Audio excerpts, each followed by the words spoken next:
Welcome to Suman TV. నేను మీ నవీన్. ప్రస్తుతం నేను ఎపియాన్ పెయిన్ మేనేజ్మెంట్ సెంటర్లో ఉన్నాను. మనతో ఉన్నారు ప్రముఖ పెయిన్ మేనేజ్మెంట్ ఎక్స్పర్ట్ మీనల్ చంద్ర గారు. హాయ్ మ్యామ్, నమస్తే అండి. నమస్తే మ్యామ్, చాలా మంది కూడా డయాబెటీస్ ఉన్న వాళ్ళు సర్జరీకి వెళ్ళాలంటే భయపడుతుంటారు. సో మోకాళ్ళ నొప్పులు కావచ్చు, లేదంటే నడుము నొప్పులు ఉన్న వాళ్ళు కావచ్చు.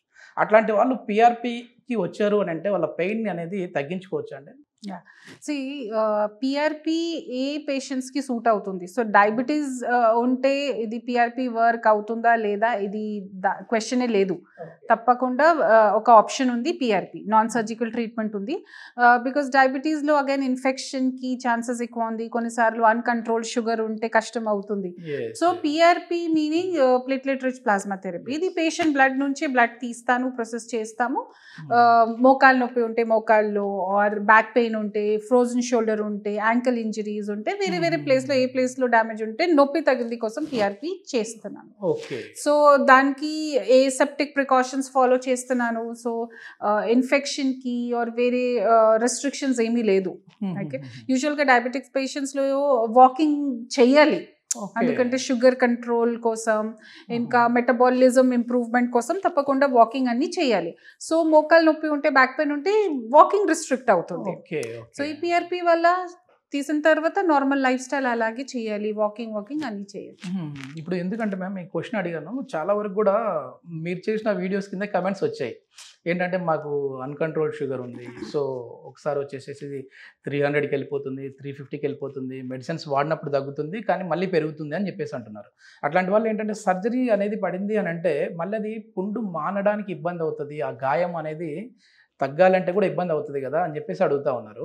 ఇప్పుడు మోకాళ్ళలో గుజ్జు అరిగిపోయిన వాళ్ళు ఉంటారు మ్యామ్, అట్లాంటి వాళ్ళకి ఎంతవరకు సూటబుల్ ఈ PRP? PRP patient to patient depend అవుతుంది. ఓకే, బట్ పర్సే ఒక షుగర్ పేషెంట్స్కి పిఆర్పి సూట్ అవుతుందా లేదా, తప్పకుండా సూట్ అవుతుంది. సో డయాబెటీస్ వల్లకి పిఆర్పి ఒక కాంట్రా ఇండికేషన్ ఉందా? ఇది కాదు, ఏం సైడ్ ఎఫెక్ట్స్ ఉండదు. చాలా మంది పేషెంట్స్కి డయాబెటీస్లో డయాబెటిక్ అల్సర్ అవుతుంది కదా, దాంట్లో కూడా పిఆర్పి హెల్ప్ అవుతుంది. ఓకేనా, సో డయాబెటిక్ ఫుడ్ ఉంటే, ఇక పెద్ద అల్సర్ ఉంటే దానికి రికవరీ కోసం చాలా మంది డాక్టర్స్ డయాబెటిక్ ఫుడ్ కోసం పిఆర్పి ఇంజెక్ట్ చేస్తున్నారు.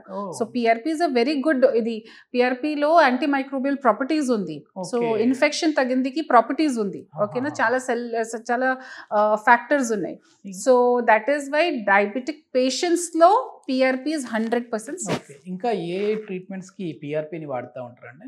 జనరల్ గా మస్కులోస్కెలిటల్ ప్రాబ్లమ్స్ వల్ల, మీన్స్ గుజ్జు అరుగుదల వల్ల, మోస్ట్లీ మోకాలు నొప్పి, లిగమెంట్స్ ఇంజరీ, తర్వాత frozen shoulder, gym injuries, back pain కి సూట్ అవుతుంది. తర్వాత యాంకల్ ఇంజరీస్, ఏ ప్లేస్ లో డీజనరేటివ్ కండిషన్స్ వల్ల ప్రాబ్లం ఉంటే తప్పకుండా పిఆర్పి సూట్ అవుతుంది. కానీ పిఆర్పి 2-3 పాయింట్స్ ఉన్నాయి. ఫస్ట్ పేషెంట్ సెలెక్షన్ ఇంపార్టెంట్ ఉంది, తర్వాత ప్రిపరేషన్ ఆఫ్ పిఆర్పి ఇంపార్టెంట్ ఉంది, తర్వాత ఇంజెక్షన్ ఆఫ్ పిఆర్పి ఇంపార్టెంట్ ఉంది, ఫాలో అప్ ఉంది, తర్వాత నా సైడ్ నుంచి, డాక్టర్ సైడ్ నుంచి ఏం చేయాలి, పేషెంట్ సైడ్ నుంచి ఏం చేయాలి, అన్ని ఒక ప్రోటోకాల్ ప్రకారం హెల్ప్ అవుతుంది. ఓకే, ఇది ఎన్ని రోజుల వరకు వాళ్ళకి మళ్ళీ ఆ పెయిన్ రాకుండా ఉంటుంది? ఎందుకంటే చాలా మంది డౌట్ ఇది. సరే మేము పిఆర్పి చేయించుకున్నాము, సర్జరీ వరకు వెళ్ళలేదు, మరి పిఆర్పి చేయించుకుంటే ఇంకా మళ్ళీ ఫ్యూచర్లో మాకు పెయిన్స్ రావా, ఈ నొప్పులు ఉండవా అని చెప్పేసి అనుకుంటా ఉంటారు. అట్లాంటి వాళ్ళకి ఏం చెప్తారు?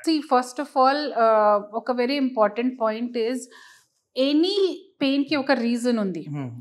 So first of all reason identification చేయాలి. సెకండ్ పాయింట్ ఏంటి, ఓన్లీ వన్ రీజన్ కాదు, నొప్పికి 2-3 పాయింట్స్ ఉన్నాయి, అన్నికి ట్రీట్ చేయాలి. దాంట్లో పేషెంట్ ఇన్వాల్వ్మెంట్ ఉంది, డాక్టర్ ఇన్వాల్వ్మెంట్ ఉంది, పేషెంట్ రిలేటివ్స్కి ఇన్వాల్వ్మెంట్ ఉంది. అన్నీ చేస్తేనే లాంగ్ లాస్టింగ్ ఎఫెక్ట్ అవుతుంది. సో దానికోసం exercises, lifestyle modification, suppose sugar uncontrol ఉంటే షుగర్ కంట్రోల్లో పెట్టాలి, తర్వాత ఫుడ్ చేంజెస్ ఉన్నాయి. So many things are there, మొత్తం కలిపి ఇంప్రూవ్మెంట్ అవుతుంది. ఇది స్లో ప్రాసెస్. ఎన్ని సిట్టింగ్స్ ఉంటాయి ma'am? Patient to patient, condition to condition, number of sittings depend అవుతుంది. ఓకే, అంటే మినిమం అంటే మేము ఇప్పుడు 3 సిట్టింగ్స్ తీసుకోవాలా, లేదంటే 5 ఉంటుందా అనేది ఒక నెంబర్ ఏమైనా ఉంటుందా? 3-5 కాదు, జనరల్గా 2 సిట్టింగ్స్, 3 సిట్టింగ్స్ కొన్ని పేషెంట్స్కి ఎక్కువ అరుగుదల ఉంటే మేబీ మోకాల్లో 4 సిట్టింగ్స్, పెద్ద జాయింట్ ఉంటే 3 to 4 సిట్టింగ్స్, చిన్న Okay. జాయింట్ ఉంటే మసిల్స్ ఉంటే 2 సిట్టింగ్స్ సరిపోతుంది. సిట్టింగ్ కి గ్యాప్ ఎంత ఉంటుంది? 15 days 20 days గ్యాప్ ఉంటుంది. Oh. జనరల్గా 15 days మెయింటైన్ చేస్తాం. ఆఫ్టర్ పిఆర్పి అనేది ఎట్లా ఉండాలి, వాళ్ళు ఏమేం ఫిజియో చేయించుకోవాలి అనేది కూడా చెప్తారు. ఫిజియో మీన్స్ నా టీమ్ ఎక్సర్సైజ్ చెప్తారు. ప్రతి పేషెంట్ కి కండిషన్ ప్రకారం స్పెసిఫిక్ ఎక్సర్సైజెస్ ఉన్నాయి. Yes. ఒక సేమ్ సెట్ ఆఫ్ మోకాల్ ఎక్సర్సైజెస్ అన్ని పేషెంట్స్ కి సూట్ అవుతుంది ఇది కాదు. ఎవ్రీ పేషెంట్ కి different set of exercises Okay. Condition ప్రకారం డామేజ్ ప్రకారం నా టీం చెప్తారు. Oh. సో ఎక్సర్సైజెస్ చాలా ఇంపార్టెంట్ ఉంది. Yes, తప్పకుండా లాంగ్ లాస్టింగ్ చేయాలి. థ్యాంక్ యూ మ్యామ్, చాలా మంచి ఇన్ఫర్మేషన్. సో డయాబెటీస్ ఉన్న వాళ్ళు హ్యాపీగా పిఆర్పి చేయించుకోవచ్చు, ఎలాంటి సైడ్ ఎఫెక్ట్ అయితే ఉండదు అని చెప్పేసి డాక్టర్ మీనం చంద్ర గారు చెప్తున్నారు. సో హాస్పిటల్ వారితో కాంటాక్ట్ అవ్వాలంటే హాస్పిటల్ వారి కాంటాక్ట్ నెంబర్ ప్రొవైడ్ చేస్తున్నాం, మీరు నేరుగా వారితో మాట్లాడచ్చు. Thank you ma'am.